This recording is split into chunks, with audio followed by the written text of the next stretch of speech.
Howdy, y'all. Welcome to the Academy on the Left panel. Thank you so much for everyone for coming today. So this will be the final event to the Red Scare Convention to any of y'all who've been following with the Socialist Education Workshop we've been doing this week. And this activity is being hosted by the Platypus Affiliated Society.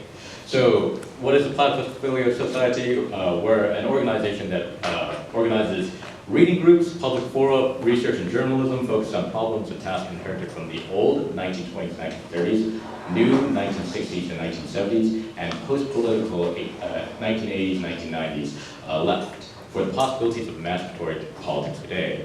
You can find the Austin chapter every Thursday at 7 p.m. in the Union Underground for our social hour, and on Saturdays from 1 p.m. to 4 p.m. at PCL room 6.110 for our reading groups. So the description of this event, or of this panel, is as follows. In 1967, Socialist Students Union SDS activist Rudi Dutschke coined the slogan, "The Long March Through the Institutions," to refer to a strategy in which leftists would subvert capitalist domination of society by entering institutions such as professions in order to establish the conditions for revolution. Nearly 60 years later, the left has infiltrated the institutions, namely the university, but we've yet to see the fruits of this strategy. This prompts the following questions. How do we make sense of the academization of the left, and how does that affect both the university and even the left itself today? How does being a leftist influence one's way of being an educator? What does one do with a leftist education? What is the role of an educator for students interested in the left? What is the role of intellectuals on the left generally? What figures on the left should we preserve, and what figures should we discard the memory of, and why? And finally, what is there to say about the student left today in comparison to the student left of the 80s and 90s and 60s, 70s? Does the struggle still live on? I'll introduce the panelists for tonight in order of which they will be speaking. On my furthest right, we have Maurizio Baroli, who is a professor of government at the University of Texas at Austin, and was a professor of politics at Princeton University. His last book was published in 2022 and is titled Prophetic Times, Visions of Emancipation in the History of Italy. Next to him, we got Zaportra Sakar, who is also a professor here at the University of Texas and is part of the Department of Philosophy and Integrative Biology. He is currently teaching a class on Marx and Marxism and another on logical empiricism. Finally on my left, we have Evan Scope-Crafts. Evan is a fifth-year PhD student in the Odin Institute for Computational Engineering and Sciences at UT Austin. He has been involved with student organizing at UT for several years and is currently working to build graduate student labor power. All right, so the format of this panel will be that each speaker will be given a 10-minute opening statement. Then there will be 4 minutes for each speaker to respond to each other, and finally we'll open it up for Q&A.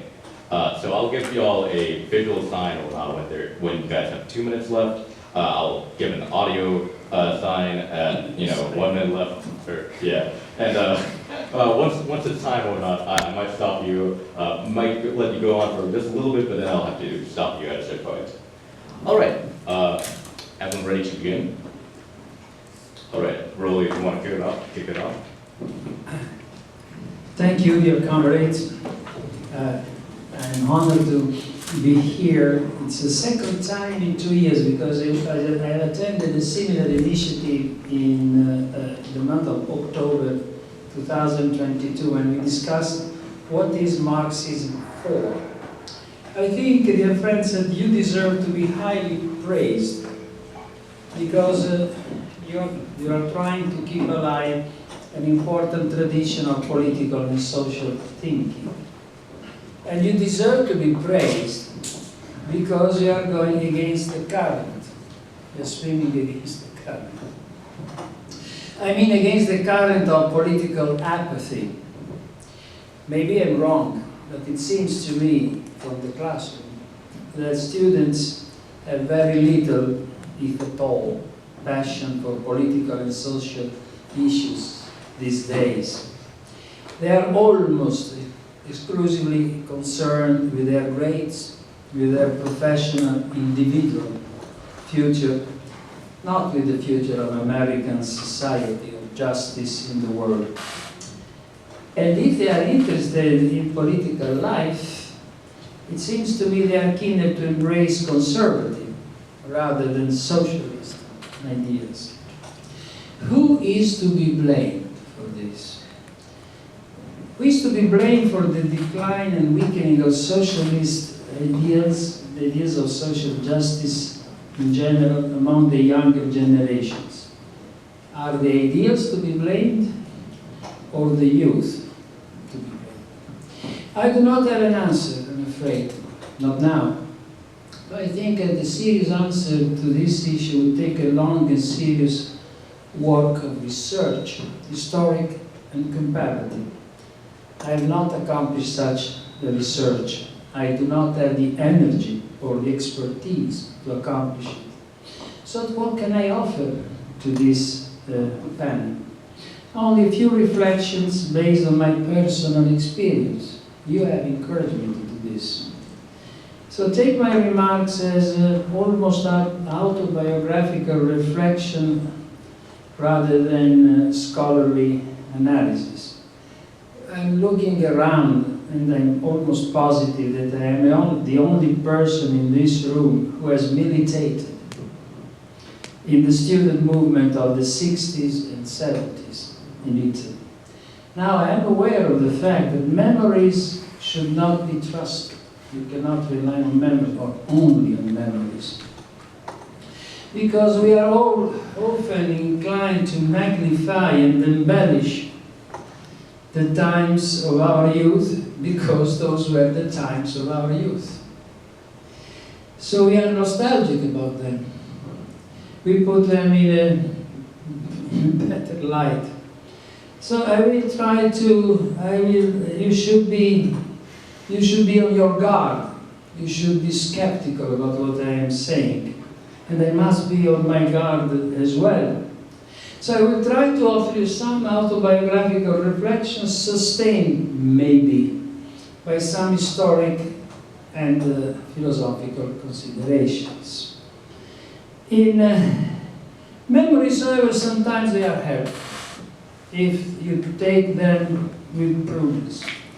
They are helpful to understand political and moral issues, especially the issues that concern me and that concern many of us here, namely why the ideals of socialism have lost their appeal among the younger generations all over the world. All over the world. My reply is that they have lost their appeal, the socialist ideals, because there are no more heroes, no more myths, no more martyrs who powerfully represent socialist ideals. Now, before you rush to call an ambulance to take me to the nearest hospital, because you might think I have turned insane, let me try to explain my argument. This is a realist argument. You know that, maybe you know my background, I'm not only a student, but I was an admirer of Niccolò Machiavelli.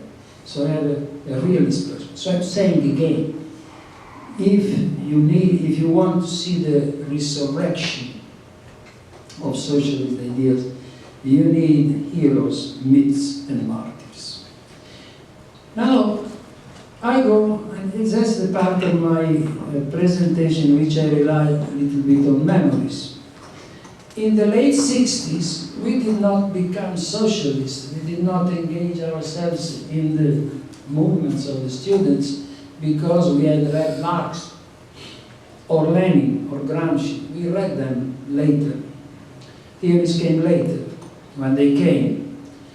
We became socialists because of narrations of heroes, martyrs, and prophets, and myths that inspired us. Which heroes? Which martyrs? First, Ernesto Che Guevara, born in Argentina, June 1928, he died in October 1967. Pay attention to this. In Bolivia. You know, he joined the Cuban Revolution. He was Minister of Industry. Then he decided to go to Bolivia to to try to incite a socialist revolution there. He was killed in 1967. Che Guevara was both a hero and a martyr. A hero because he won, was victorious. He won the Cuban Revolution, was Minister of Industry.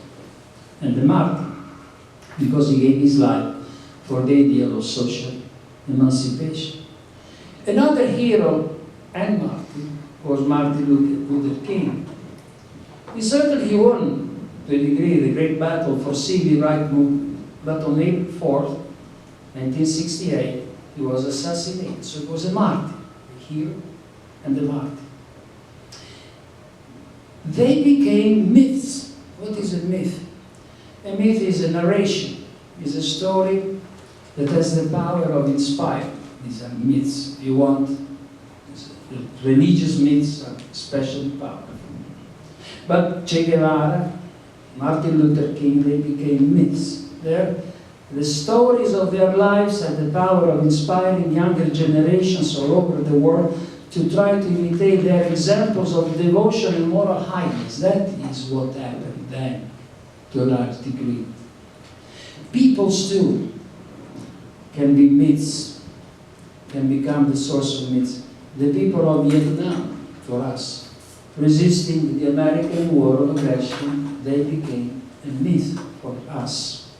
The student of Paris, marching in the street of Paris in 1968. The citizens of Prague, standing against, in August 1968, again, you see the dates, how close they are, standing against the Soviet tanks. Along with heroes and martyrs and myths, another powerful force, in reality, in fact, I'm talking of a realist, I insist on this.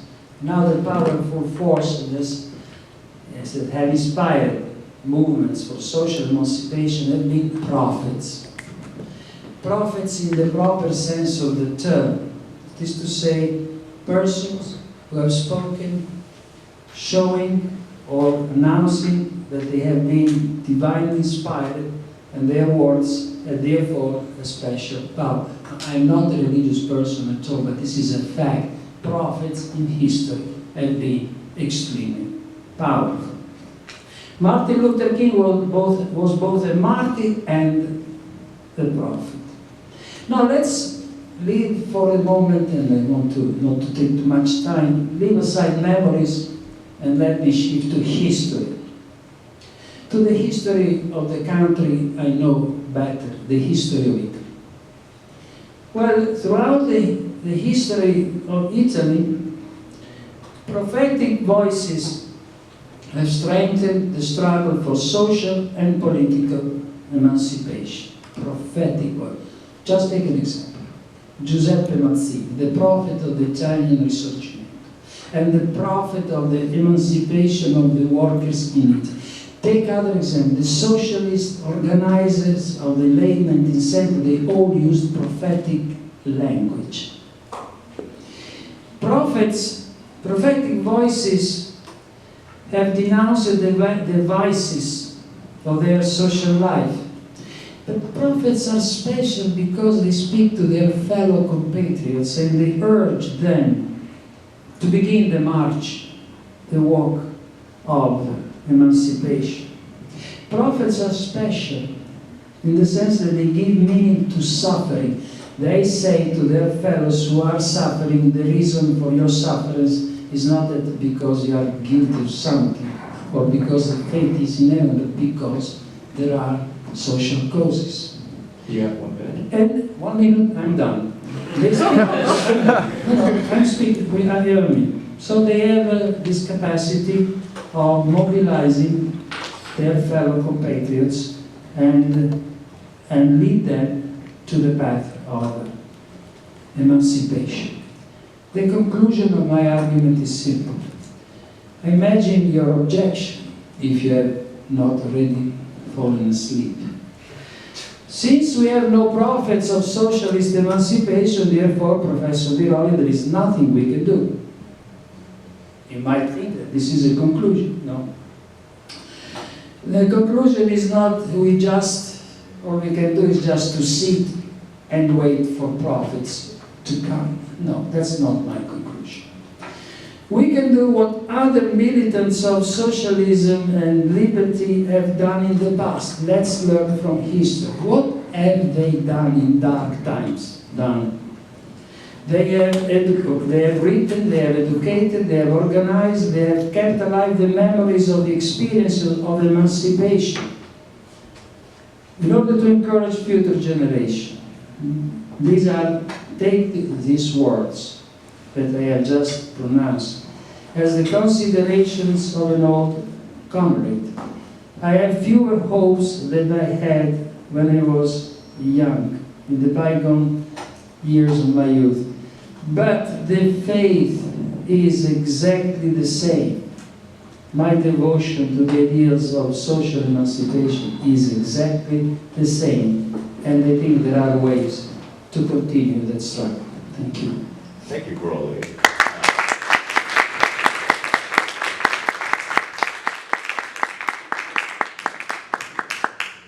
So next we have Subvert.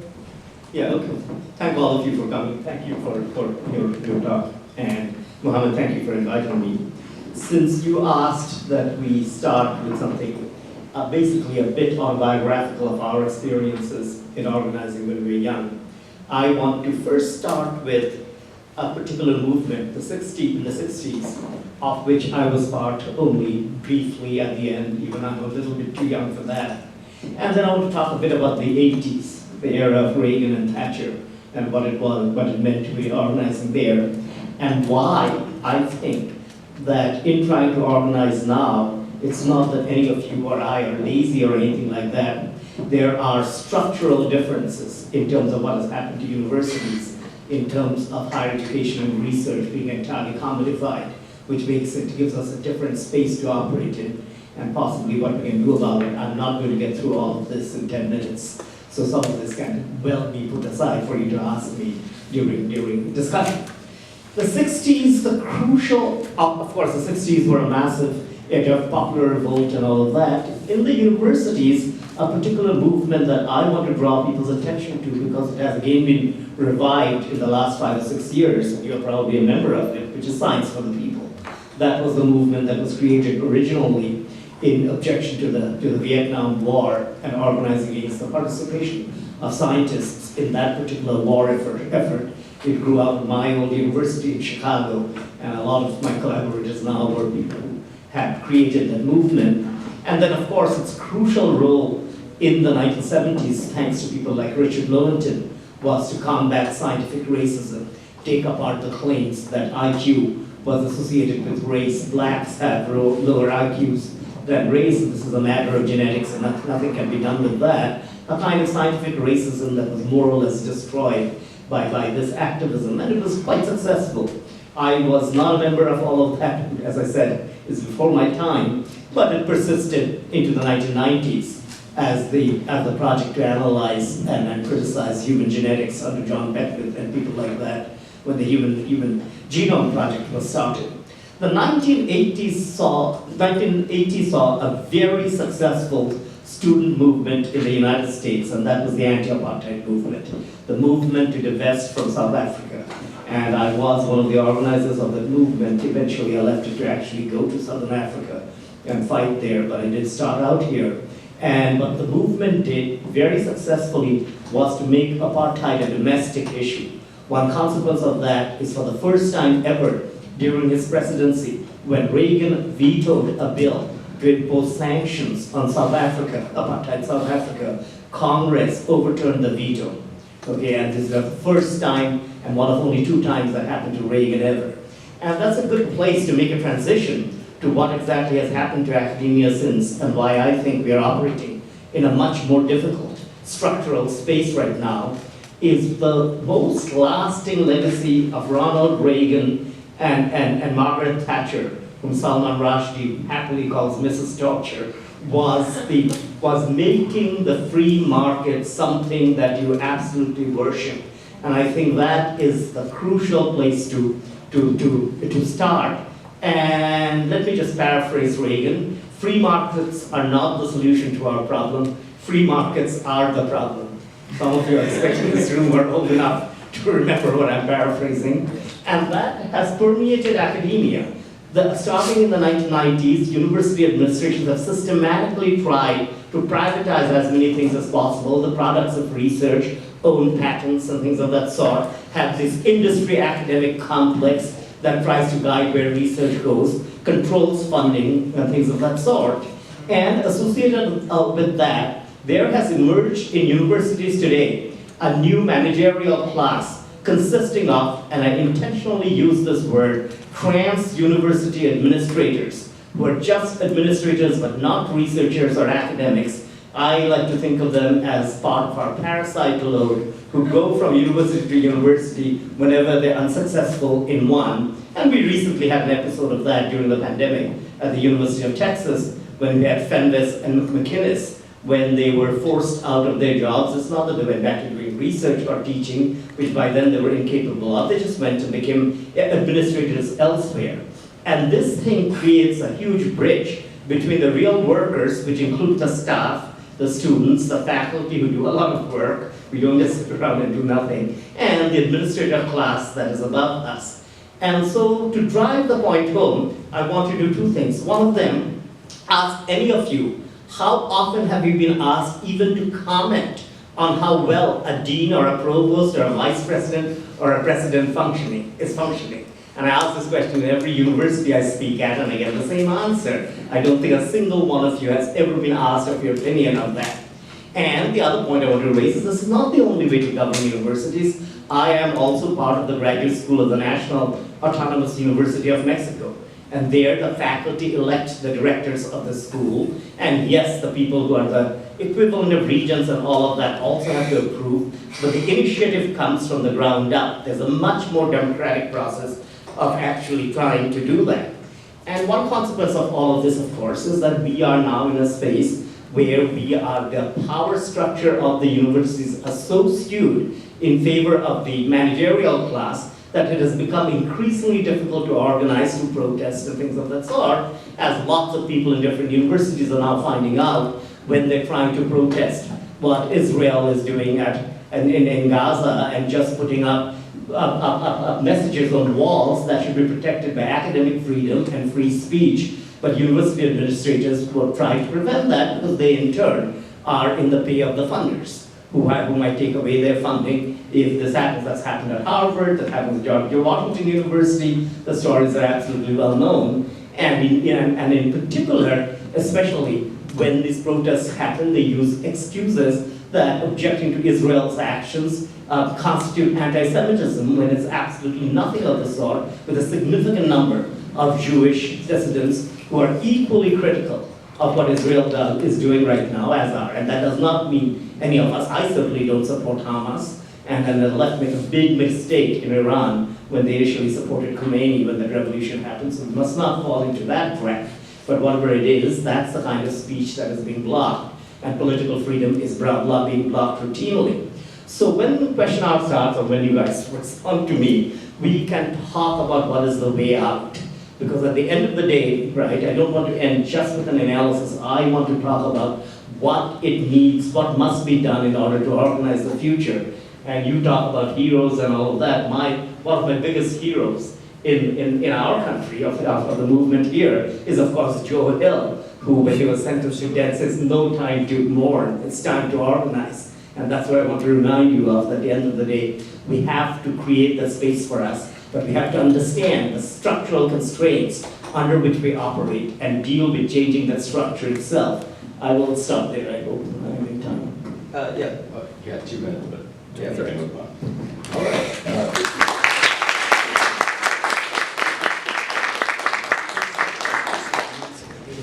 Thank you, Saka. Finally, we have Evan. Thank you all. Comrades and friends, I first want to thank you for taking the time out of your busy schedules to come listen to myself and the other great panelists here, and I hope we're making it worth it. Today, we're slowly waking from a long nightmare. For decades, the left in the United States has been confined to a series of book clubs, impotent, deprived of the connections to the proletariat who give theory its meaning. Any voice we had in the union movement was ceded in favor of a pitiful embrace of a disparate series of identity struggles, full of empty critiques and demands straightforwardly placated by capital, who has relished the chance to fight in such easy terrain. Perhaps the most acute recent expression of this can be found in the aftermath of the May 2020 uprisings here in the US, where a potent mixture of righteous and spontaneous outrage was quickly smoothed over as the NGO activists moved in and channeled the movement towards bureaucratic reformist solutions and corporate marketing sloganeering. Such is the poverty of the established interests in the activist left that their critique can be reduced to such meaningless gestures. We're here today to talk about the student movement, and it is there that the political roots of our present poverty can be found. Students for a Democratic Society in the United States, Zenga Current in Japan, the Socialist Student Union in Germany, whose leader, Rudi Dutschke, is quoted in this panel's prompt. These giants of the 60s still loom large in the collective consciousness of student organizations today. However, as good Marxists, any attempt to understand the relevance to us must begin with an accounting of the societal conditions from which they emerged. Here we see that these groups flourished during a golden age of capitalism, where unchecked growth and rising standards of living were taken for granted. Meanwhile, the most prominent historical representative of the socialist alternative, the USSR, had been lost to reformist bureaucracy and state capitalism. The students tasked with making sense of these conditions were mostly children of the petty bourgeoisie and petty bourgeoisie. They were destined to stumble into middle management positions and other vacuous careers, denied the infinite horizon of previous generations. It is from this place of alienation that their critique emerged.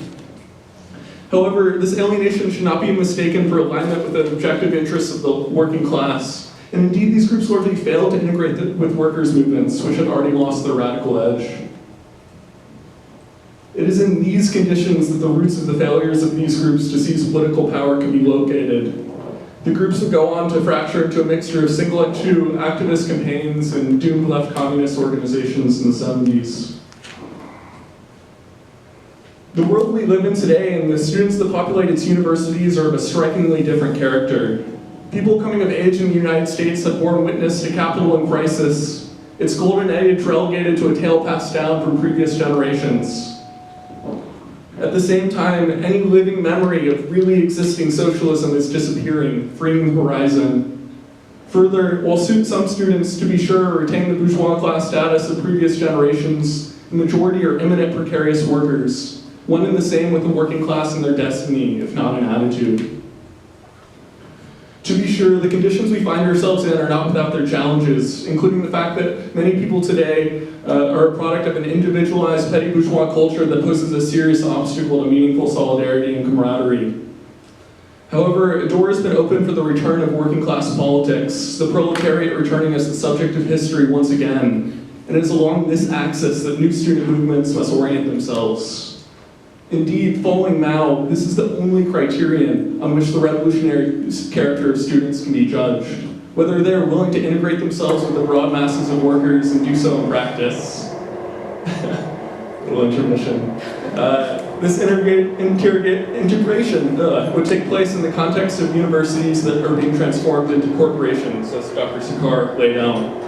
The bumbling university administrators of the 60s are gone, replaced by a large bureaucratic apparatus staffed by highly trained professionals. These professionals, like those at any corporation, are tasked with maximizing profit.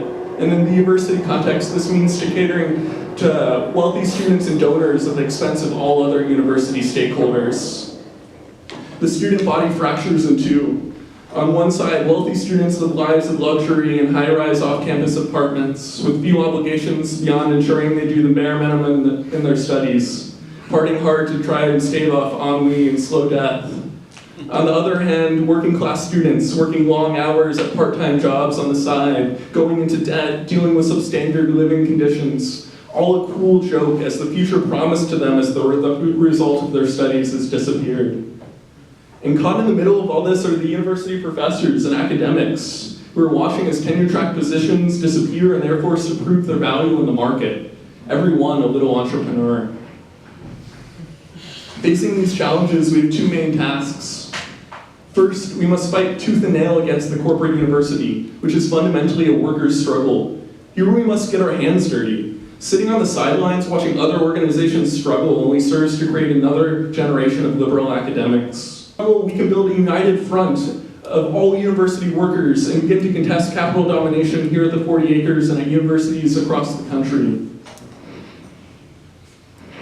Second, we must educate the next generation of revolutionaries. In the past, despite the supposed leftist character of universities, attempts to do so have resulted in armchair philosophers and people whose commitment to the movement is skin deep, content to struggle for a couple of years before packing it up and going to get their MBA. To avoid these traps, we must be willing to interrogate the vacuity of their professional aspirations, to teach what it really means to be part of a corporation like Boeing or Raytheon or the countless others that are complicit in the military-industrial complex or other axes of capitalist oppression and spring up around campus during recruitment periods. We must propose another path, the path that the Russian and Chinese masses walked, of struggle, and teach the real history of their movements and others throughout history that illustrate the reality of class struggle and the latent potential of the proletariat. In doing so, we should not be afraid to draw from a variety of sources, including those outside the Marxist tradition, cannibalizing the past in search of liberatory tools. However, we also must avoid removing the radical content of those we seek inspiration from. As an example, Rudi Dutschke, who's quoted in the panel's prompt, did talk about the long march through institutions. But he also praised the urban guerrilla as the organizer of their irregularity, such as the destruction of the system of repressive institutions. If we are not careful, we will do the capitalist work for them in sanitizing the great figures of Marxist history. As the prospect of imperialist crisis looms large once again, the time for idle speculation is over. We must humble ourselves, integrate ourselves with the masses, and fight alongside them. For in the words of the great American socialist Eugene Debs, while there is a lower class, I am in it. While there is a criminal element, I am of it. And while there is a soul in prison, I am not free. Thank you. Thank you very much.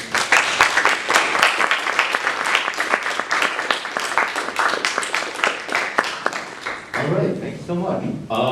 Now we'll move on to, the panelists can now respond to each other. 4 minutes for each panelist. So yeah, we'll start with Broly. You have 4 minutes to respond. To respond to whom? To anyone. To other panelists. Yeah. Oh, okay. No, I have just a comment to my distinguished colleague and comrade. The list of myths that we can rely on and exemplary story is immense. I want to strike a note of, that I am being old and being a pupil of Machiavelli and must be a pessimist. But just a note of optimism. We have a wealth of myths and stories and narrations that no other tradition, political tradition can bound. It's immense. And we can have examples, real stories, not fancies, of persons who in dark times that were much darker than the times in which we are living. You are absolutely right in lamenting the almost unrestrained domination of corporations and the corporate mentality. You are absolutely right.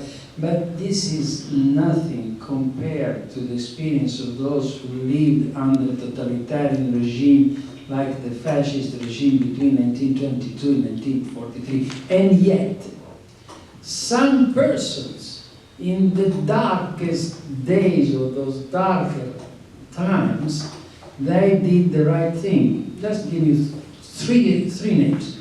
Benedetto Croce, a liberal, 1932. He wrote the history of Europe in the 19th century, in which he explained that it had been experiences of emancipation. Therefore, if there had been experiences of emancipation, since he was a realist, experiences of emancipations can emerge again in history. Carlo Rosselli. Carlo Rosselli was a militant of a group called Libertà e Giustizia. In prison in 1929, assassinated. He was assassinated in 1937 in France. In 1929, he wrote a book called Socialismo Liberale, in which he explained the wealth of the forces the ideal strength of the socialist tradition if properly understood. And the last one, Antonio Gramsci. He was in prison, founder of the Italian Communist Party. He was in prison in 1926, he died in prison in 1937. He wrote in the fascist jail the prison's notebooks. Now, they were defeated, all of them, when they resisted. 32, 29, 37. But their ideas later on, after the fall of fascism, they contributed to the fall of fascism and to the resurrection of the socialist movement. What I'm saying is, even in dark times, intellectual resistance and moral uprightness, they are the right thing to do. All right, thank you. Subvert? All right. I want to play the game a little differently. This is not a classroom, so I can't ask you to do something and expect you to do it. But what I want to do is the following. So you may or may not agree with us, the panelists here, that a major problem for us is the universities becoming corporations and the corporate mentality taking over every aspect of our education, our research, and all of that, which for a variety of philosophical reasons I think is a travesty. So instead of my speaking for 4 minutes, what I want to do is, before I turn it over to him, is to ask each and every one of you to come up with an idea of resistance. What do I have in mind? For example, try to follow the following kind of suggestion, that when faculty are creating, which happens quite often with science faculty, creating research results or building things which potentially can be patented, that instead of the university owning that patent, it, for instance, goes into a special fund from which the only people who benefit are the graduate students who are employed as teaching assistants and the workers of the university. And the TSEU or some union decides on how the money gets dispersed. That's one way of trying to attack the current corporate structure of the university. And so I'm taking my 4 minutes to ask all of you to come up with something like, not necessarily like that, an idea that would attack the corporate structure of the university and share it with us when we have discussion session. Thank you. All right, thank you. And Evan? Yeah, honestly, in part, I'm just happy to be here. This is my first time sitting among really esteemed people who I wouldn't even dare call colleagues, who have been in this movement for decades. But, you know, I guess I would just, if I had anything to say at all, I would say that I'm maybe more of an orthodox Marxist in some ways than the Nobody's perfect. two gentlemen sitting to my right. I don't think that we really win at the university level without revolution. And I don't think revolution comes without labor movements. I don't think revolution comes without the political strike. I don't think revolution comes without an insurrectionary movement, right? I think we have to understand the limits of the world we live in today and build something that has the potential to transcend them. Too often, we get bogged down by a kind of realism, right? Where our options feel so limited. But we have to expand the horizon because, you know, Dr. Veroli, am I getting that right, is talking about how much better things are today than under fascist regimes, and for sure this is true. But I would add an addendum to that, which is, you know, we're talking about life here in the imperial core. What is life like for people all over the global south right now? What is life like for people in Gaza right now, right? People who are, in some sense, paying for the lives we live right now, right? And so, you know, at the dawn of the fascist era, Walter Benjamin said, "It is on behalf of those without hope that hope is given to us," right? We have to hope, we have to dream big, and we have to build movements and not be afraid to talk about the overthrow of the US government, to talk about these big ideas. Anyway. Thank you so much, everyone.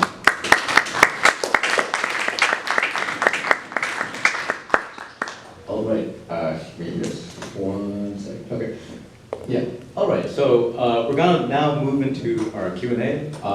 Wait, can you? Okay, here. Okay. So we're gonna now move into our Q&A. I like to take some moderator privilege right here and ask the first question going on. So I've had the great pleasure of being a student to all of the panelists here. Professor Veroli in his Visions of Emancipation class, Professor Stocker in his Marx and Marxism class that I'm taking right now, and Evan in his summary group over Lenin's The State and Revolution. In all of these classes, I noticed that all of y'all place very special emphasis on usually two figures, one a leftist, the other not quite so. Veroli, you spoke about the liberal socialist Carlos Roselli and the political realist Niccolo Machiavelli. Stocker, you talked about the Austro-Marxian Otto Neurath and the biologist Charles Darwin. Evan, you've noted, of course, Lenin, but also Marx Fisher. My question to y'all is, who are these figures, and why do y'all think the memory of them should be preserved? Why should these figures in particular be taught to a new generation of leftists?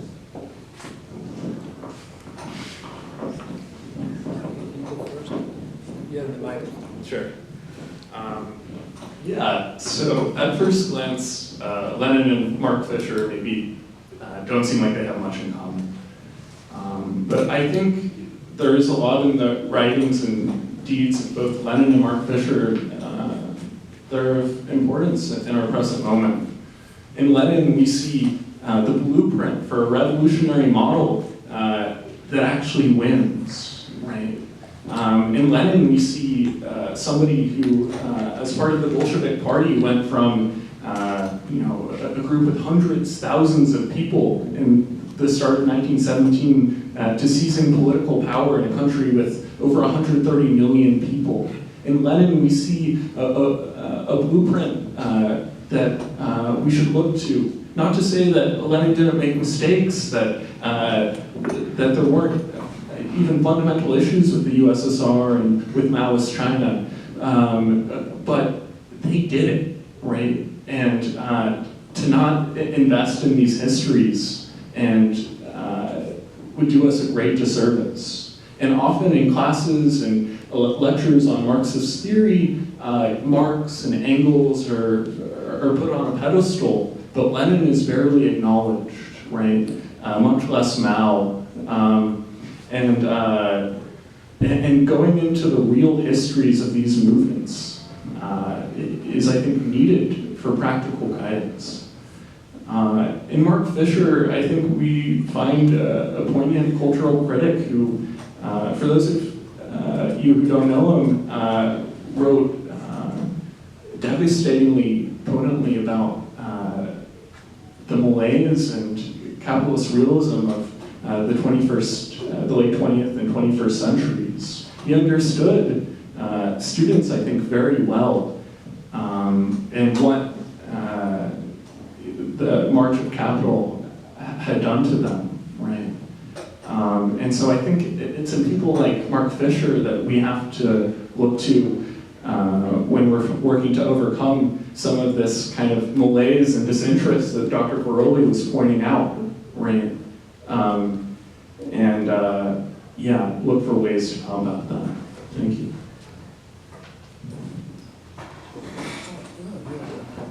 All right, going back to what Mohammed was saying, I suppose the two figures that he would probably prompt me to do, the one who did not ever call himself a Marxist was Eric Williams. He was the Prime Minister of Trinidad for a good couple of decades, the first black person to get a history PhD from Cambridge. And the reason I emphasize his work is that in 1948, he published a path-breaking book called Capitalism and Slavery.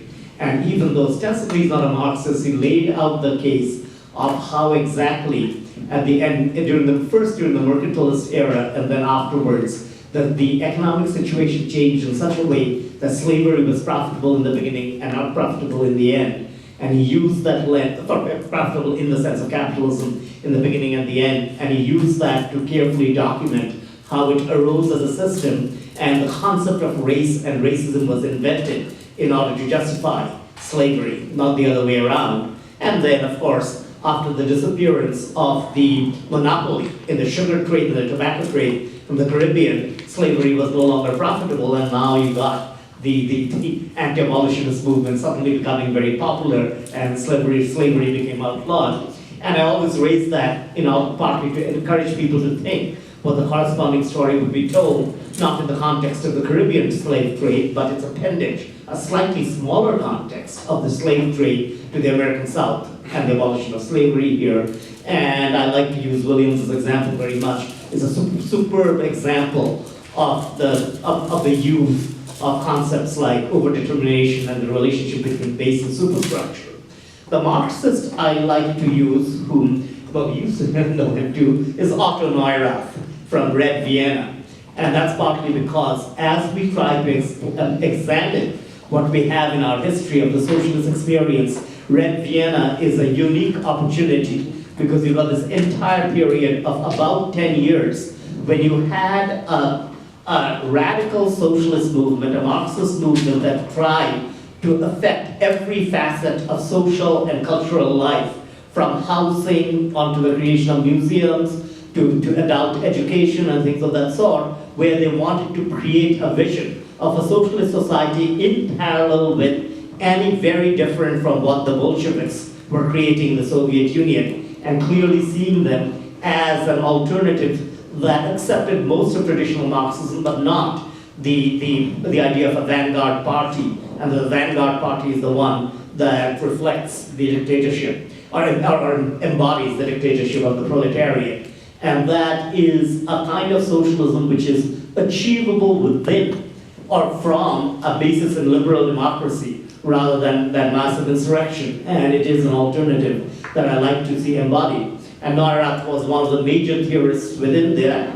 And in fact, all of you are living partly in his influence every time, for example, when you get to go into an airport and interpret visual signs to tell you where to go, from where a bathroom is to where exactly the use of green to indicate something that is an exit you can use and all of that, goes back to Neurath's work from that period on something called isotype, a method of visual communication that would cut across class and linguistic barriers in order to convey things. A classic example of him always plastering pictures of European and Chinese families with a number of children, a very subtle way of confronting the idea that allegedly the Chinese are breeding so fast that they will take over from the Europeans, which was part and parcel of the emerging Nazism and fascist politics of the period. And there was this visual methods being developed to challenge that every day on bulletin boards, statistical things and on things of that sort.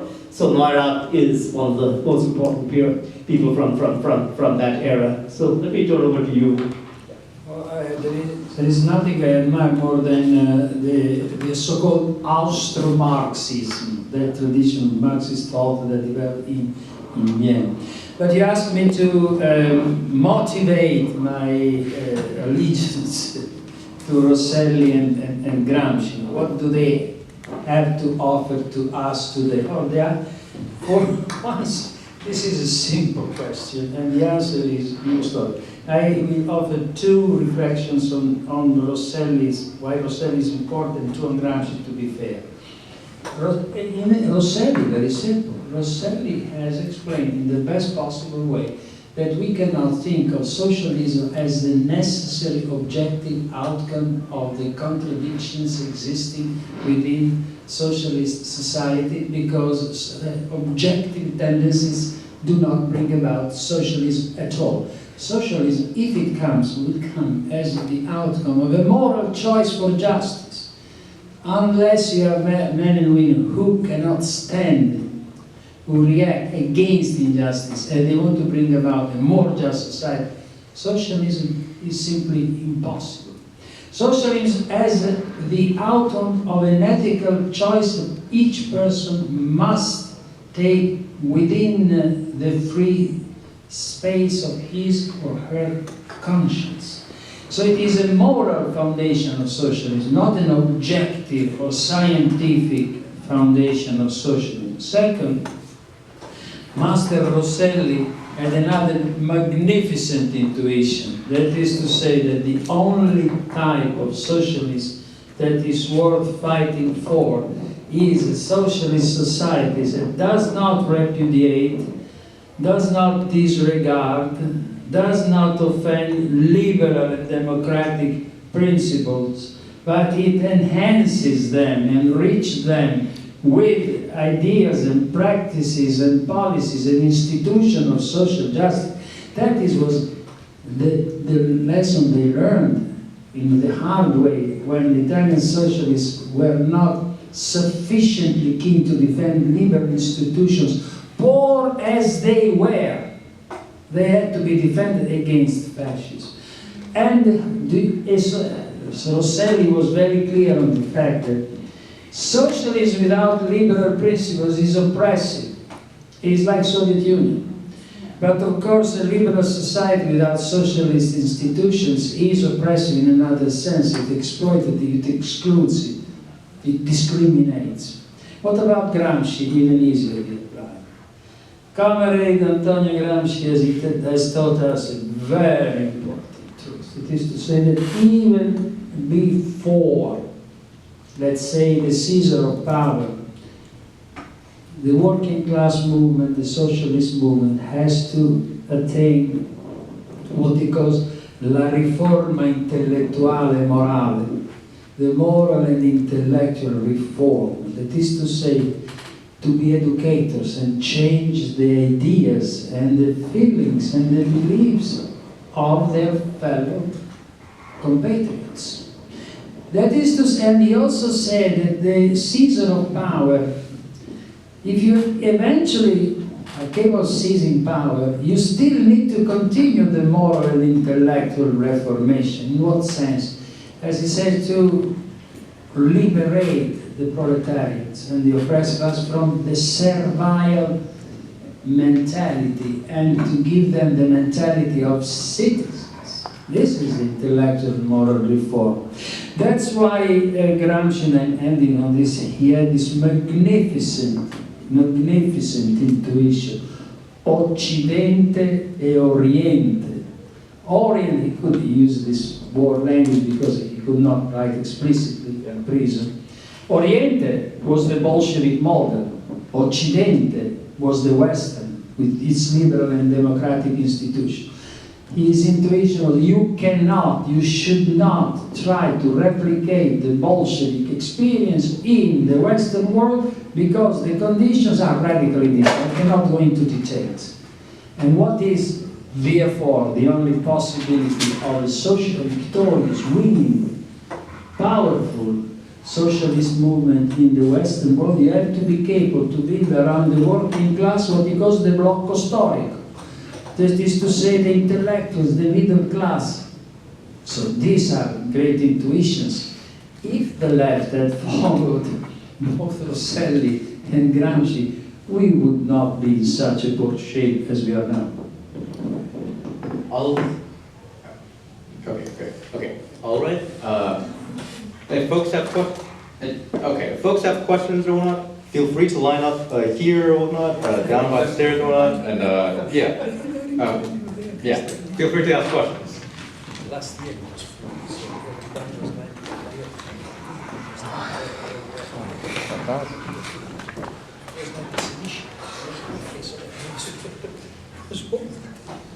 an attack.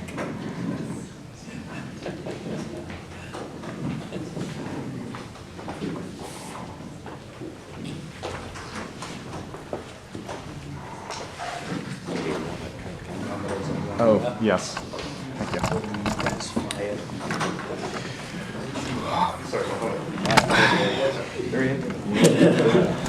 Awesome. Thank you all for all the panelists for speaking. I have two questions, one for myself and then another from our online Q&A. So I'll probably cycle back for the second question. The first one is for myself. So as educators, what role does the history of Marxism play when it comes to teaching Marx, or more generally, for an emancipatory politics? Is the history of Marxism something that elucidates Marxism? Is there a path forward to liberation? Or is it something that overshadows and obscures how we should move forward?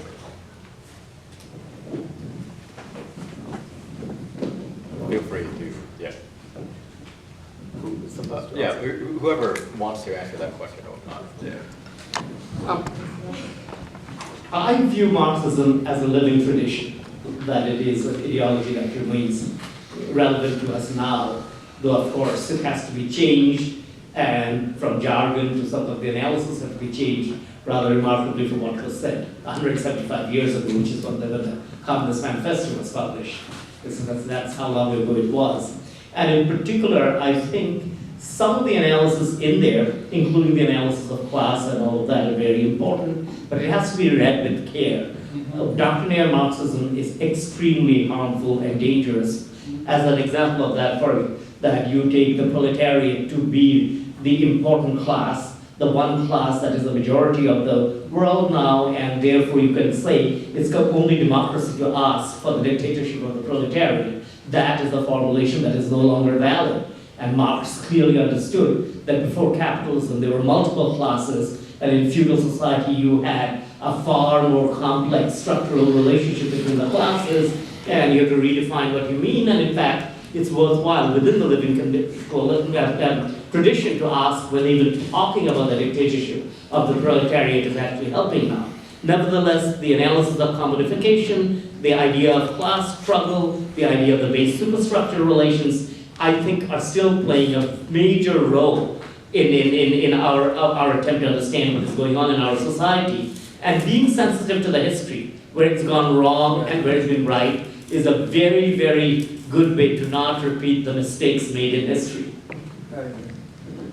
I share the view of my distinguished colleague, and as evident, I have always been teaching Marx. Here I see this one student of mine, she has been suffering through one of my courses. I was teaching Marx, yes.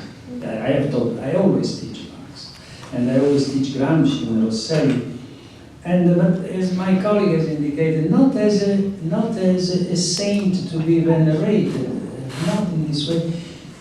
For instance, if there is one thing that needs to be said about Marx, from a political perspective, is that I'm speaking again, it's the third time I'm repeating myself, to try to find ways of winning rather than losing. Now, if there is an element of Marx theory that I think is damaging, not weak, but then is his critique of religion. Religion is the opium of the people. It is the soul of the soulless people. No. If you want to be successful, you should not go around the United States in particular and other countries by saying religion is form of alienation, is the opium of it. No, you should do something else. To study carefully the different religious traditions existing in each country and find within those traditions the stories that help your political vision. You should not antagonize religious people. You should bring them on your side. Speaking, for instance, like I said, the language of justice. That was only an example. And like I said, within the socialist tradition, there are voices that have remarkably improved the Marxist vision of socialism. Last year, I was booed and hissed. No, I was not. I was afraid of being booed and hissed when I said you don't need to be a Marxist to be a socialist. I repeat it. You can be a socialist without embracing Marx or the entire doctrine of Marx. Yeah, it looks like I'm going to be the defender of a more orthodox and rigorous interpretation of Marx here. And unfortunately, I may not be the person best equipped to do this. I am relatively new to the movement, but I'll do my best. First, I want to start with something I learned from Dr. Baroli, which is we should not make religion a prominent issue. And indeed, in figures like Eugene Debs, great Christian socialists, we see emancipatory politics put through the filter of religion in powerful ways. At the same time, within our political organizations, this should not prohibit us from discussing religion, from discussing the fundamental incompatibility of religion with dialectical materialism. Absolutely. And so I just wanted to make that distinction.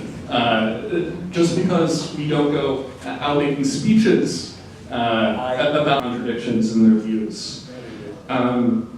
Unfortunately, I have to disagree with Dr. Sakar entirely on the abandonment of the dictatorship of the proletariat. Look, when we talk about classes, to me as an Orthodox Marxist, we have to start with relation to the means of production.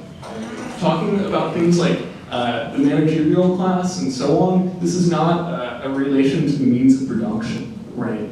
We can talk about tendencies within certain segments of the class. This doesn't prevent us from segmenting the class, from talking about the tendencies of certain workers and so on. But we have to start from objective conditions if we have any hope at all of understanding the world around us, right? And from these objective conditions, again, we have to come back to the proletariat, because yes, we have to learn from the USSR and Maoist China. We also have to learn from the failure of left activists throughout the 60s and 70s and 80s and 90s, right? We're not here to have another pointless protest. We're not here to sign another petition. We're living in a world today where I think over 40 million US families in the heart of the imperial core are struggling to put food on the table. They demand more from us. Many of them, they than vote for from Trump. Many of them, they vote for Trump. Think about it. Yeah, of course, of course. I'm not denying that. But they still demand more from us. Let me just say. Is it working? You are a Yeah. technology. Yeah, Capitalism. Oh, yeah. You're good. Okay. Cool. I'm just letting the panelists know. Feel free to respond to each other or not, even after you've gone or not. We You would wanna- like to listen to the speeches of the comrades. Yeah, well, I have a second question. So this is a question from our online, our folks online watching, in particular, Desmond. So, is there a difference between the role of students and workers, and can, the difference between the role of students and workers can and should play in the socialist movement? If so, what is the difference? Are students just a kind of worker exploited by the university? Is there a potential for students that isn't present in workers? How can that potential be realized? And are there problems in education on the left that make it so that the potential goes unrealized in the present? I can start with this one. I think as Mark Fisher pointed out, the central issue with the transition of understanding students as just workers is that there's a kind of contradiction at play here. Students are both the product of the educational experience and also the consumer of the educational product. And that contradiction, I think, has been productive for us in preventing the commodification of academia to the degree that it has not been completely taken over, to the degree that we're even here in this room sitting around having this discussion. Look, I think that there are a lot of students, and I suspect some students here in this room, who still belong to this old class of students. Students who have managerial dreams. I once was tabling and a member of Platypus came up to me and he said, Not you a know, member. Sorry. Yeah, not a place. why should I care about all this? I'm gonna, go and be a lawyer afterwards, or I'm gonna have the life I want. You've got to convince me to care, right? These people we need to convince to care are not the people we want on our side, right? We want people who have lived, struggled. I'm sorry, could y'all stop laughing? Just in the center right there. Okay. Thank you. Thank you.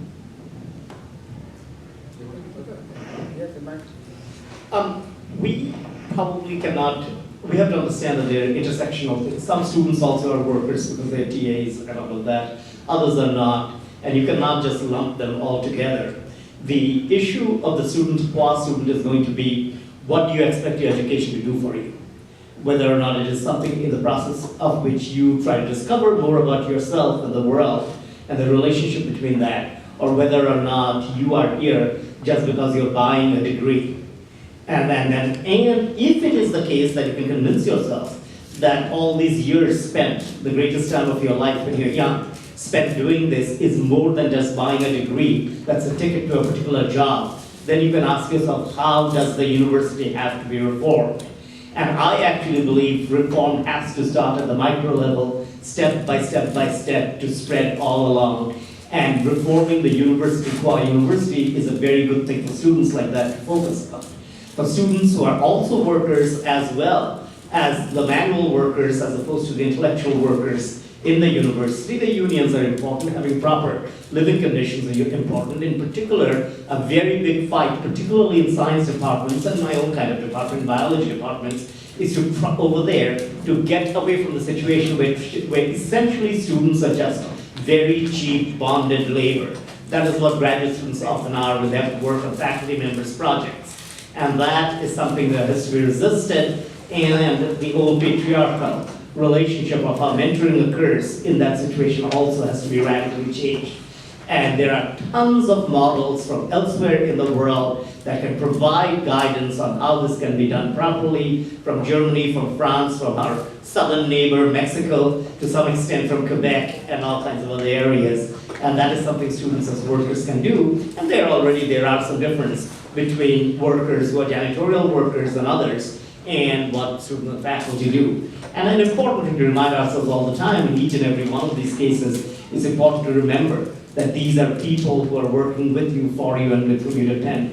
I love teasing my colleagues every now and then by asking them the names of the janitors who clean their offices. It's a good place to start. That's great. Oh, did you have? Very, very briefly. Yes. I cannot remember how many times in the streets of Italy we comrades, students, I was a student at the time, believe it or not,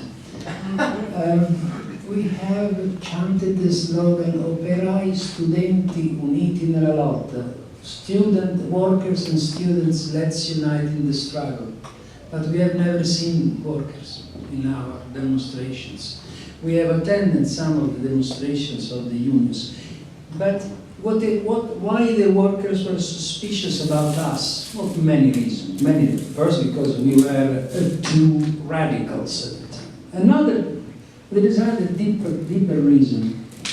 To be a student is a temporary experience in life. I've never seen people being students for their lifelong. There were some graduate students who never graduated. And yes, but a student is supposed to remain student for 3, 4, 5, 6 years. Not workers are workers all their life long, unless they become unemployed. So that it's difficult to combine the two. I would say cultural systems of the workers and the students. But there have been experiences in which students and workers have been marching together, at least temporarily. This is to say, for great issues again of social justice. For instance, I've seen students and workers demonstrating together for social justice, against racism, against fascism.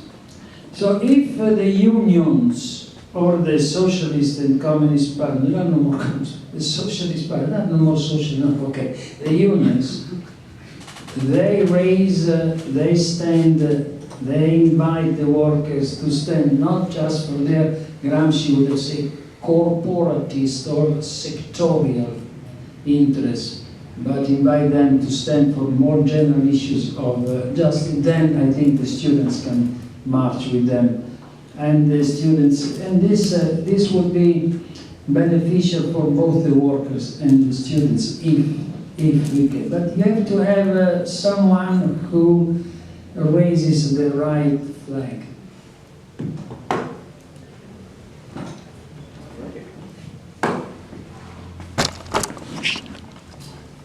Hi, thank you for being here. I have a few questions. First one is for Professor Ferrari. You mentioned that if Rosselli's lesson was heeded, we'd be in a better socialist world, or we'd be in a better position with regards to the status of the left today, which was don't try to mix the conditions of the USSR into the West. They shouldn't be mixed. They should be kept separate because they're so radically different. So could you give an example of where Western Europe might have tried to incorporate elements of the USSR, and in doing Elements so, of? the USSR, Oh, okay. yeah, and in doing so, that was a failure on their part. Oh, yes, plenty was there. Yeah, and yeah, I guess we can just start with that question. Yes. 1920, 1921, the Italian Communist Party was called PCD, Partito Comunista d'Italia, meaning was a section of the International Communist Organization that resided in Moscow. They tried in 1920, 1921 to replicate insurrectional movements, the occupation of the factories, with armed occupation of the factories. The result was a monstrous reaction from the fascists, supported by large sections of the middle class. So when they tried to replicate, this, the Bolshevik model in Europe, that was a disaster. Even greater was the tragedy in Germany, comrades. When the Spartacus Bund, they tried to replicate the Soviet experience in Germany, an armed insurrection of the workers led by the communists that paved the way to the victory of Nazism. What I'm saying is that when you make a mistake in history, the consequences are tragic, are really tragic. And we should learn from history. And that's why, for instance, the best minds of the socialist movement, they try to find a different way to reach socialism, for instance, through peaceful demonstration, organization, teaching, elections, parliamentary. It's a longer and more difficult way. But the other one has proved to be a tragedy. And you should really not try to do it again. But nowadays, to my knowledge, in the Western world, no one is saying that we should replicate the experience of the Chinese Revolution or the Bolshevik Revolution in 1917. Also, just for the audience's information, when you come to ask a question, do you mind if you ask all your questions, but just so we could get through the panel, do you mind if you ask all of your questions at once, so rather than one at a time? The second question is, how are we to deal with the phenomenon of liberal socialism? Is it an oxymoron? Is there a hint of truth to it? Liberal socialism, the term, yeah, right. Is it oxymoron? Is there a hint of truth to it? Should we employ the term to have a sort of better optics to our politics, or should we entirely disregard it and actively criticize it? Well, the reply is against history. Until 1990, more or less, in Italy had the strongest communist party in the Western world in terms of carrying Congress club members, votes. And one reason why the Communist Party was so strong in Italy, capitalist country, Catholic, majority of Italians were Catholics. It was because the Communist Party was perceived and was as being loyal to the best liberal traditions. And in fact, the Communist Party was always standing for democratic liberties, for liberal liberty. That's why it became so strong, because it added to liberal principles, ideas of social justice. If you choose the opposite strategies to say you want social justice, and you don't take seriously liberal and democratic principles, there is no example on earth of a winning socialist or communist movement, unless you want to cite the examples of Russia and China. But you must admit there are some differences between those experiences and the Western world.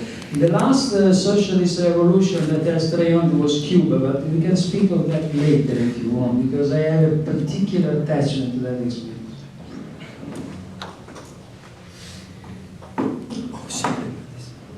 I have a couple of thoughts. So when I think of liberalism, I think of this idea that we need to separate the public and private sphere, that there are certain things that we just can't agree on, and those should be left to the private sphere. But I think in America today we see some of the core contradictions with this notion, right? And in particular, all of the fights around the issue of children, trans children, children's education, and so on, are because we can't understand or decide whether children, their well-being, their education, are a public sphere thing or a private sphere thing. You see, comrade, if I may interject, when you see liberals betraying their principles, you should say to the liberals, you are betraying your principles, not your principles are wrong.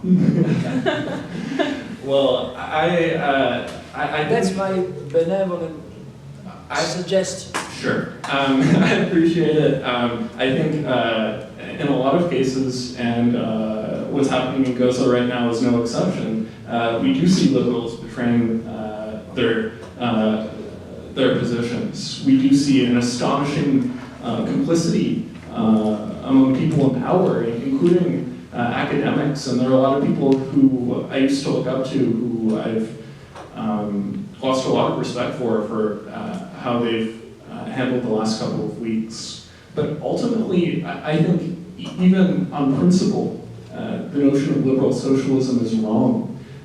We cannot abdicate these struggles, and it's not that we shouldn't learn from the USSR and Maoist China. It's not, but we should look at the task of governance perhaps a little bit more from an engineering perspective. I'd rather be dead.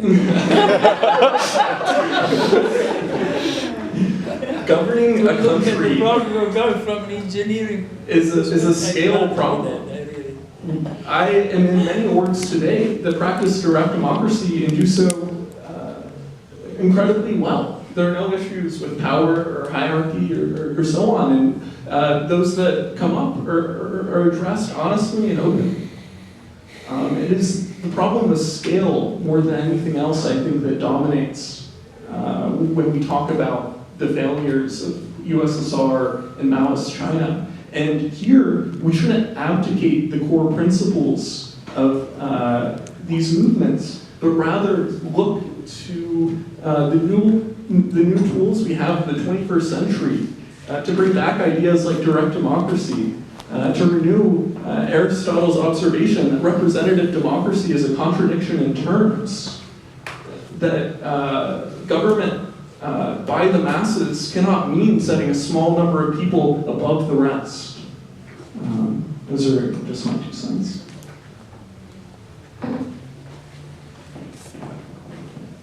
Howdy.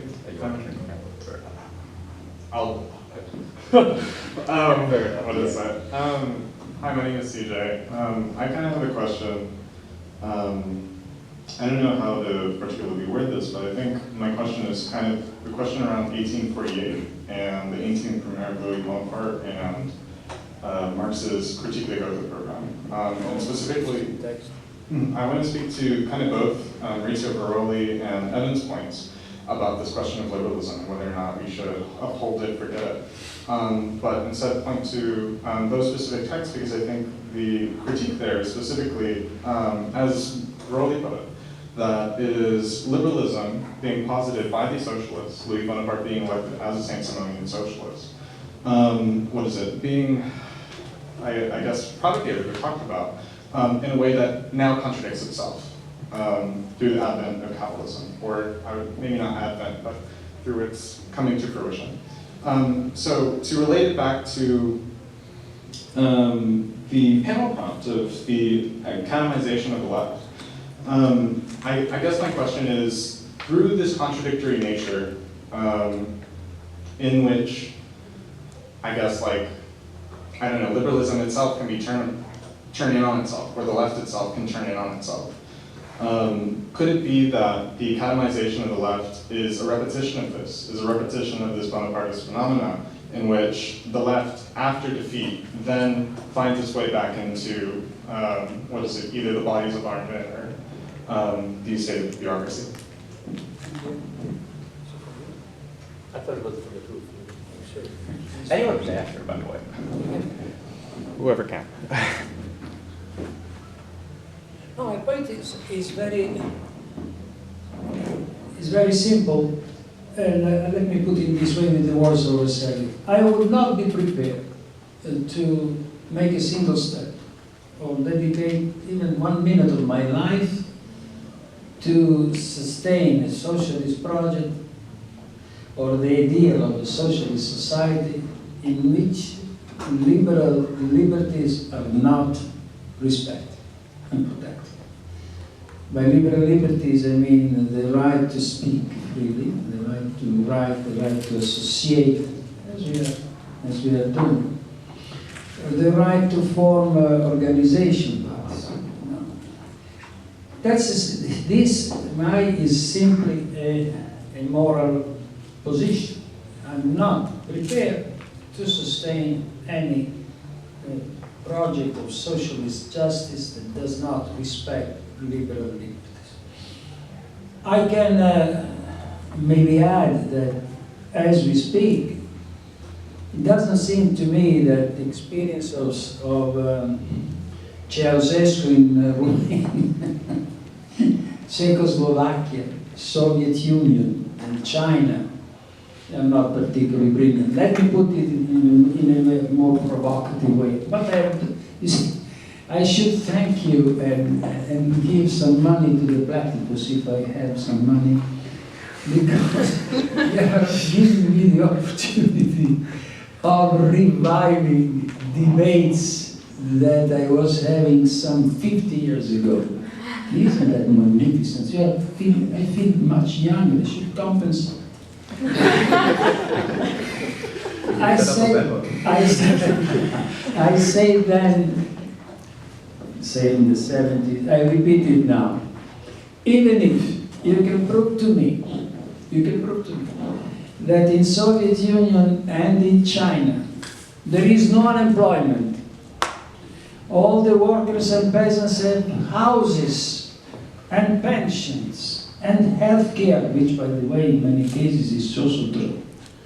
Fantastic, and their schools and universities are free for all, if you prove this to me. But you admit that there they have no liberal liberties. I don't accept their victories as victories. You see where I stand? Mine is a simple moral position. Take it for what it is.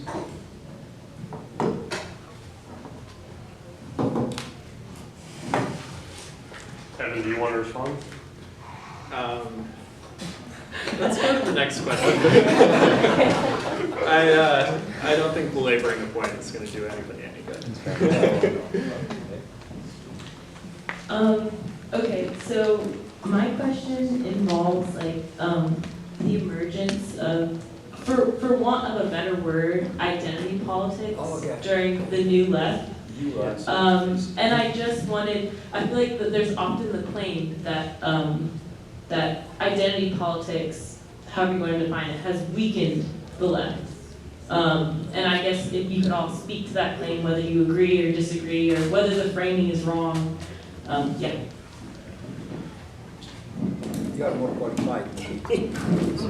A lot is going to depend on what exactly you mean by identity politics over here. And if the identity politics comes in a form where, because of that, class interests are not considered to be important at all, or that no attention is being paid, whether the issues are issues connected more with these things that are defining identity, rather than with general issues of economic oppression, then if that's the situation, then identity politics can be harmful. It's not going to be that one size fits all. On the other hand, it is Engels who first said that the first class struggle was between women and men in terms of getting away from a matrilineal society to a patrilineal society. And so if you have a view of what classes are, and famously Marx never defined what classes are, that part of the third volume of Capital never got finished. If you accept that classes are defined relationally with respect to the structures of power, the objective structures of power, then a lot of the things that you're calling identity politics would be class-based politics, and therefore you would find a lot of common ground there.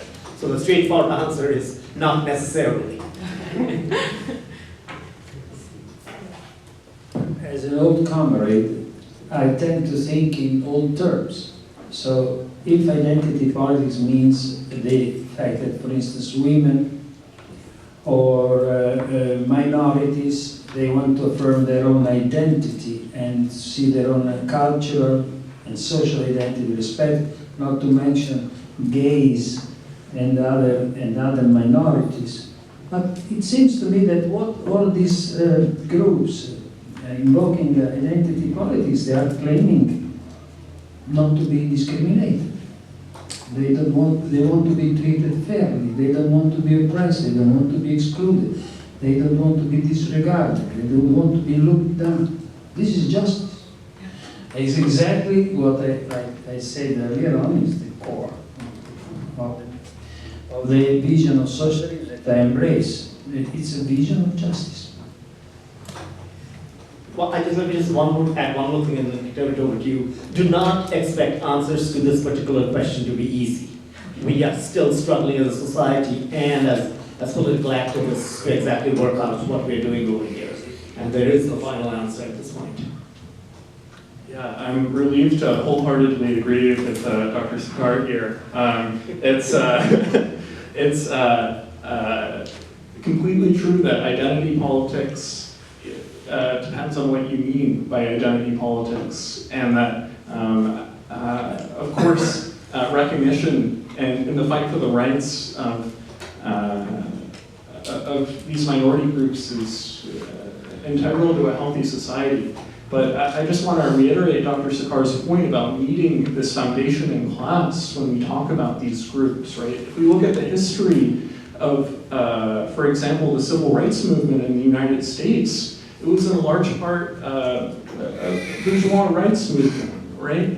And if we look at what that disintegrated into in the 70s and 80s and 90s, we see a movement that was led by the emerging black petty bourgeoisie and bourgeoisie, right? And it is in that leadership that the real interests of black working class people were abandoned, right? And I think we see the same thing today with LGBT issues and trans issues, right? It is not a liberal recognition of the rights that, contrary to what Dr. Baroli might believe, actually it impacts working class trans and gay people the most, right? It is the shelter that says, enforces the binary, male or female. It is the county clerk that discriminates against them, and so on, right? It is the actual bureaucratic apparatus, not the formal rights granted to them under a liberal society. And this is why we need a complete change in these systems if we want to really serve working class people in these identity categories.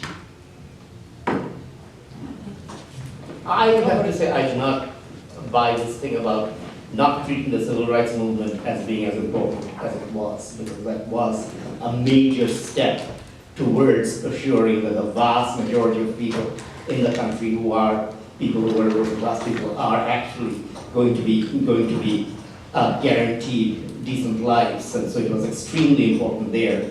And that also drives back to the point that you made earlier, that anybody fully dismissive of religious groups and all of that are not taking into account our history of the civil rights movement in this country, which was led by the African American church, which was absolutely central to it, and that has to be part of our organizing. And I'm a little surprised that you said what you said, because at least you should be Here, I'm going to invoke one of your favorites, Lenin, to remind you of the two-stage story of how we get to socialism. That is, there is something that's the national democratic movement, whose equivalent in our country was the civil rights movement. And in fact, some of the major figures behind this, we talk about King, and we should talk about King, there's absolutely, but we should also talk about Paul Robeson and others who were extremely important in setting up the civil rights movement and were major figures in the Communist Party. I don't think anywhere in my comments, I'm sorry, did I mean to diminish the importance of the civil rights movement. Of course, going to the global context, national liberation movements, for example, are united front movements that bring together the proletariat and the oppressed bourgeoisie and are a necessary step before any kind of proletarian revolution in many cases, right? But I think we would be wise to look at what King did after the passage of the civil rights movement, which was turn his attention to the working class, right? To fight for garbage workers. And it was in that context that he was killed. And it is the people who emerged as leaders of the civil rights movement after this event, your Al Sharptons and so on, who I am referring to in this abandonment of the black working class. So I just wanted to clarify that I'm in no way diminishing the importance of the civil rights movement, only to talk about the abandonment of the very vision that the people instrumental in bringing it about had for where it would go from there.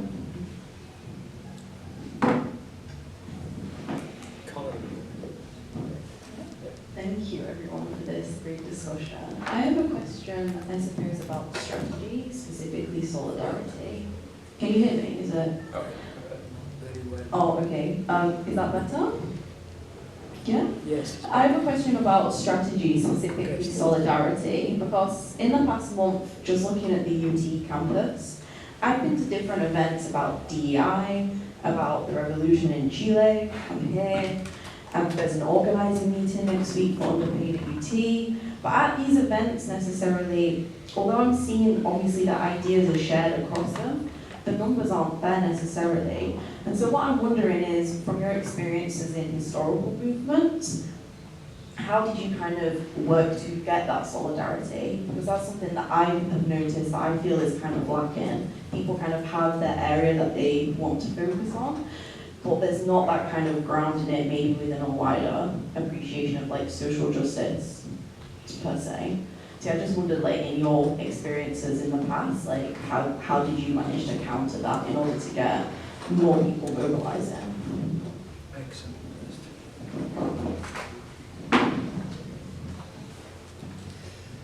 I think, unless you want to do it first. Oh no, I have no answer to this. I'm pointing. Yeah, I'm going to provide an answer. I'm just going to provide some history of how this has been done in the past and all of that. And there have been two wide strategies that have been tried. One were by following, so to say, forming coalitions of various groups that become long-lived, and at different points, different kinds of struggles become important with them, but they have continuous lives over several years over there.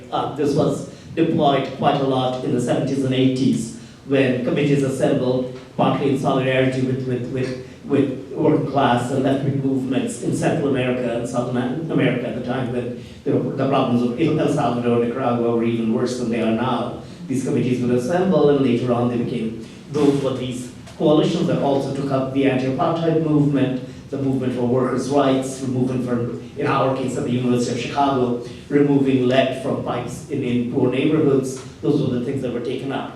An alternative to just having these loosely structured coalitions is to have some political group or the other that serves as to be the focus of all of this and that organizes around all of this, and then the temporary coalitions built up, but the permanent, lasting structure is the political group.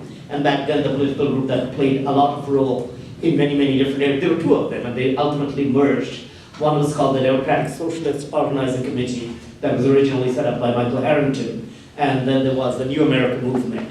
And then they combined to form the Democratic Socialists of America, which for a while did that, and were quite active on this campus too, about 8 or 9 years ago when they were playing that kind of a role.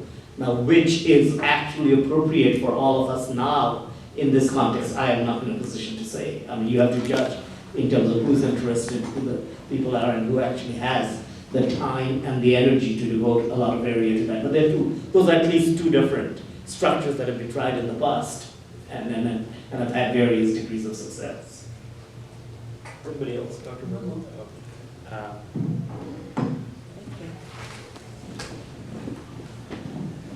Okay, awesome. So I have two questions. Are all questions that you are framing or you are Well, representing? one of them is my own, another is from the online, so I'm playing kind of a double So role. we are working in a model of representative. Yes, yeah, representative democracy at work.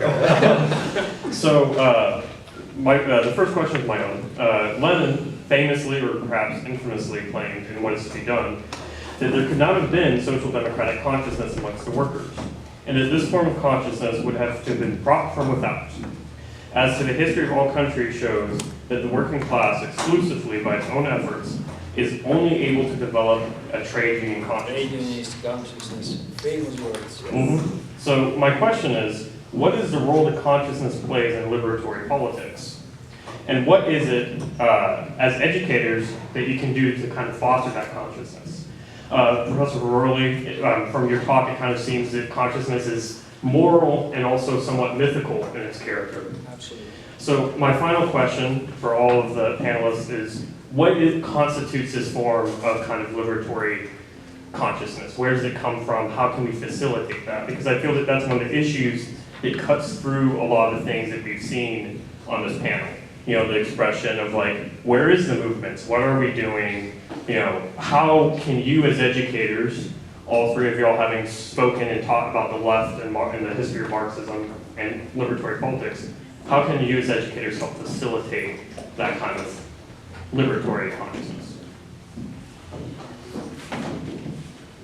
Yeah, I think one area from which consciousness can be derived, and I touched on this in my opening remarks, is a contradiction between state of belief and the poverty of one's own life in the professions, right? I think as educators, we should be asking hard questions about what our students are hoping to do with their lives, right? We should be interrogating the professions and the kind of emptiness that can be found in, you know, professing socialist politics on the one hand and taking money from the Department of Defense, from the Department of Energy, and so on the other, right? This contradiction is one that is ever present, and it's a contradiction that I think is something that many people are afraid to embrace head-on, because embracing it head-on means abandoning careerist aspirations. One does not rise to, for example, the managerial class at a university by being honest about what it means to take money from the Department of Defense and Department of Energy and Boeing and Raytheon and DARPA and so on, right? So I think that contradiction has to be made sharp, and the choice has to be offered between morals and principles and careerist aspirations. Or at least this is what I've struggled with as someone who started a PhD program hoping to be another liberal academic in a field that ostensibly has nothing to do with politics. We actually have here to be a little conscious of the ambiguity of consciousness. Okay? We are not talking about individual consciousness here and what I'm thinking right now about my situation in life and all of that. It's more of a question of what we as a collective consider to be our best interest and in developing ourselves as a collective and what we do about it. And that's the place where I think education, reading groups and all of that can play a very important role by exposing the structures of power to make you confront what you actually think about that. And in some sense, for all the harm that it did, I still think in some sense useful lessons can be learned from the COVID pandemic.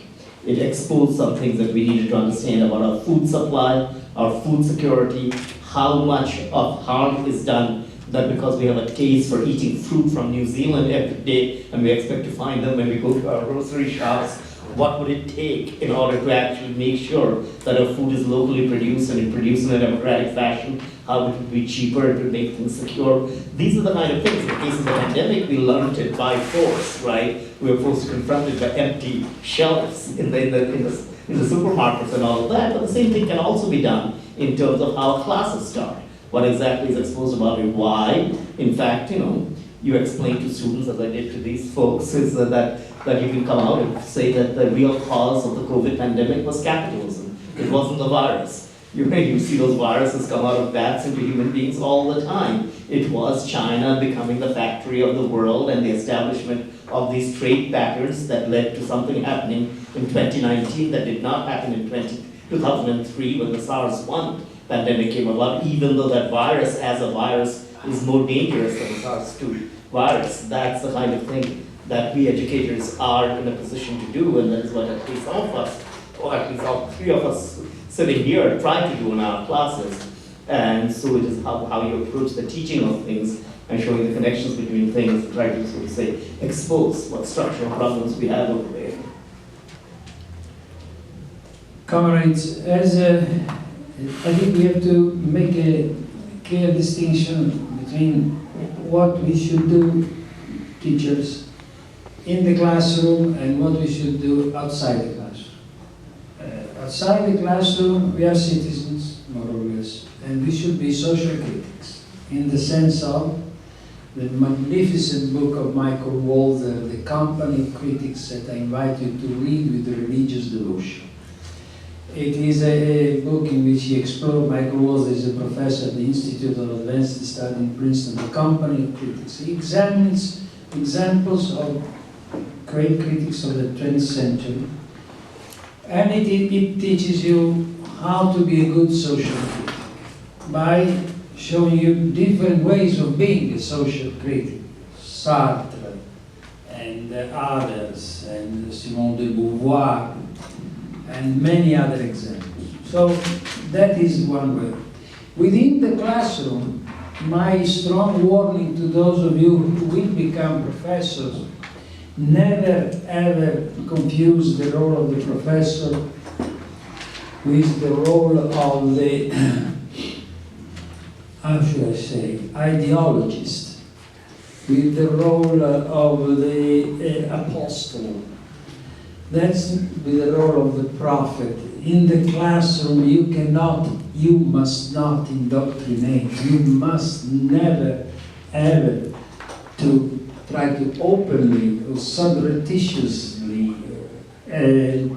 try to transform your students into comrades. You should do something completely different, is to say, to expose them to different critical traditions. They have to make their own choice free. That is what you should do in the classroom. So you have to teach, as I do, Gramsci and Marx, but I don't teach just Gramsci and Marx. I teach the classics, Aristotle, and Hobbes, and Rousseau, and Machiavelli, and Hegel. That is what we should do. We should try to have what we want. We should try as much as possible to instill or invite them to find their own ways of being citizens. It is to say, persons dedicated to principles of liberty and equality, but their own way. The moment in which a professor becomes, in the classroom, an agitator, he or she is betraying his mission and making the greatest possible damage to the cause of social emancipation, because indoctrinated people can never be liberators, simply because they are not free. I will say we're coming near the end of the time, so you shall be the. It's time for the year. Socialism. Well, we're already going to go over, so I was going to say that she'll be the last question. That's fair. He said he just answered the question. Okay, yeah. Okay. So you shall be the last questionnaire. Right? That's fair. Yes. Yes. Okay. Well, no. I mean, like, both of you will go. I'm not just like, one with you. Yeah. Show me the last one, and then we will I'll say a couple adjourn. words, and then we'll Yeah, that's fine. Okay, so my question, can y'all hear me okay?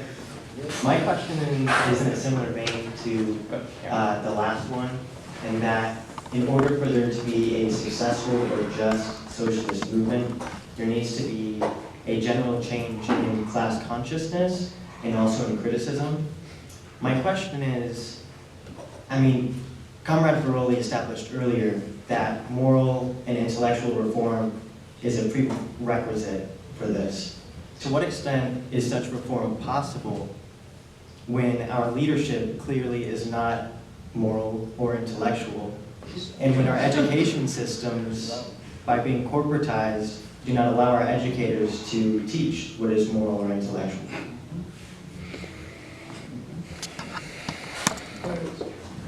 Precisely because our leadership is not standing, seems to me, for justice the way I think a democratic leader should stand, then we need to be critics. But there are different ways of being a critic. The way I recommend is to try to use a language that is familiar to your fellow competitors. Look, to win, we have to persuade. To persuade, you have to use ideas and beliefs that are already present in your communities, because if you are perceived as being alien and foreigner in ideological and cultural terms, you will not win. You will be isolated. You can be right, but if you are isolated, you are defeated. And that's not what to be a socialist means. You want to see socialist ideas winning. So let's try to do this for the comrades of the platypus, to study different ways in which persons like us have been social critics. And look at the examples that we have in American history. Very good, you remarked. On the history of other countries. Consider the experience of people like Mandela, or people like dissidents in the former Eastern Bloc. Let's study the experiences of effective social critics and try to learn the art. It's an art that needs to be practiced if you want to learn it. I think we are, like I said, it's maybe my pessimism is not helping me, but I think we are living in dark times. In dark times, you have to learn to use all the tools available. Let's rediscover the experience of social criticism, especially the social critics in times that were even darker than ours, and see what we can learn. Yeah, I just wanted to come back to Eugene Debs, who in that same speech I quote in my opening remarks, says, I could have been in Congress, I'd rather be in prison. I may be paraphrasing. Eugene Debs was somebody who embodied Dr. Veroli's comments. He knew how to speak to ordinary working people. He knew how to use the Christian gospel in emancipatory terms, but he did not sit in silence as things like the atrocities, the genocide, the ethnic cleansing we see happening in Gaza today occur. He made it clear that he would rather go to prison than sit in silence during these movements. So I would just challenge my fellow panelists and other academics who consider themselves passionate about these issues to interrogate themselves and see if they're shirking in these critical moments their duty to ordinary people in favor of their career and professional aspirations. No, I have impeccable credentials, but I want to hear the last question. Sorry for my English, I'm Italian. So, one thing, Maurizio, you told us that Oh yeah. Oh, no. I don't know how to call, but today's society in the West world is best than fascism. Better, yeah, than fascism. I think you are wrong in the sense that, I read and I tell you that it's very good to read Pier Paolo Pasolini. Pier Paolo Pasolini said another thing. He said that this kind of society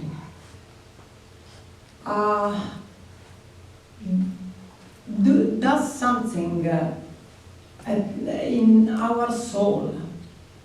It takes away our soul. We have no deeper ocean in ourselves now. And so it's very hard to have passions, to do something wrong, and in the time, with time, we are a moment society. So it's very hard in this society. We have to change this society because of this. Professor, you asked us something about the university, our university, UT, or to break what I see around, it is not good. I say only a word, love. We have to try to love, not to do something without love. We have to ask our professor to love what they are saying, to love what they study, and we have to love everything and everyone around us. In my opinion, what this society take out of is love. Love is the real word, I think, for social democrats, for socialismo liberale of Rosselli, and also for communists, I think. Love is, and for me, I am Christian and Mazzinian, but love is the word, in my opinion. To break everything, to break this kind of society. Thank you. Forgive me for asking earlier. What was your question? No, what about love? What about love? Just to say something and to help to understand what they think about this. This kind of society. Can we love to break something, in your opinion? Yeah. I mean, I think I don't have much to add here. I would just go back to Marx's favorite quote from Terence. Nothing human is alien to me, right?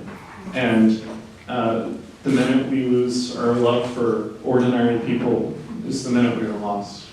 So it's that simple.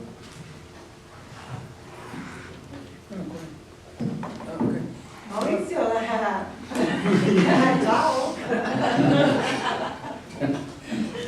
If by love you mean compassion, is to say sharing the sufferance, Caritas. that when we see it and we see it's the opposite of indifference, then I can say that definitely within the socialist movement and in all movements of social emancipation, compassionate love is the key. And one can say, Professor Viroli, you are being sentimental. No, comrades. Though people, Caritas, the compassion and love that you feel for those who are victims of injustice, because you see them there. Remember the Latin word caritas comes from, is associated with carus, is to say you feel there someone who is suffering, be they peasants or workers or minorities or immigrants. If you feel a compassionate love for them, you stand with them. And it's caritas, compassion and love, always goes together with another passion, indignation. If you feel compassion for the victims of injustice, you also feel indignation for the oppressor. These two passions, caritas and indignation, are extremely strong. And since I have been studying a lot the socialist movement, the socialist parties in the 19th century in Italy, I can assure you those movements, they became strong and lasted for almost a century, if not more, not because they were Marxists, not because they were learning the theory of the surplus value, not because they were embracing the Zusammenwuchs theory, the theory of the final crisis, because they were compassionate, they couldn't stand injustice. And because they wanted the victims of injustice to be strong and to win against those who were oppressing them. So we are on the same place. If you allow me to end you have made a reference to us as teachers. Here, unfortunately, there is a student of mine, I think at least one. I'm sure she can confirm that each year, each semester, when I start my classes, I say to the student, I don't want to be loved by you. I just want to be feared. Isn't it? Am I saying this? And their policy is designed to say, but in fact, I regret that another student, now you confirm that I don't want to be loved. Yes. But I love teaching. And I love doing research.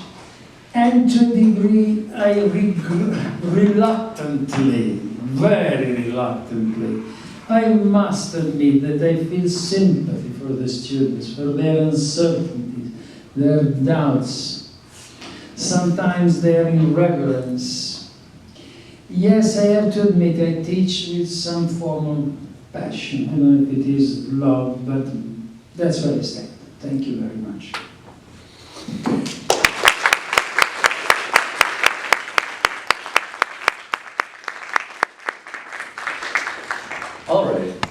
All right. Just to close things off, just letting folks know if they have any thoughts, or if the audience has any thoughts that they want to leave, visit us at platypus1970.org. You can find our, you can find our chapter website there or whatnot on Discord. I want to give a special. I want to say thank you again to Maurizio Baroli, Sakura Sakar, and Abigail Crafts for paneling. Thank you to our chapter head. Thank you to our pedagogue. And thank you everyone for coming or whatnot.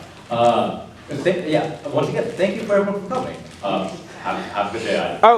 We also are going, we have an after party at 4112 Medical Parkway, Draught House Pub and Brewery. So if anybody wants to hang out after the panel.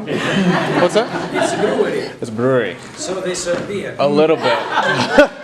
Now you're talking sense. Yeah.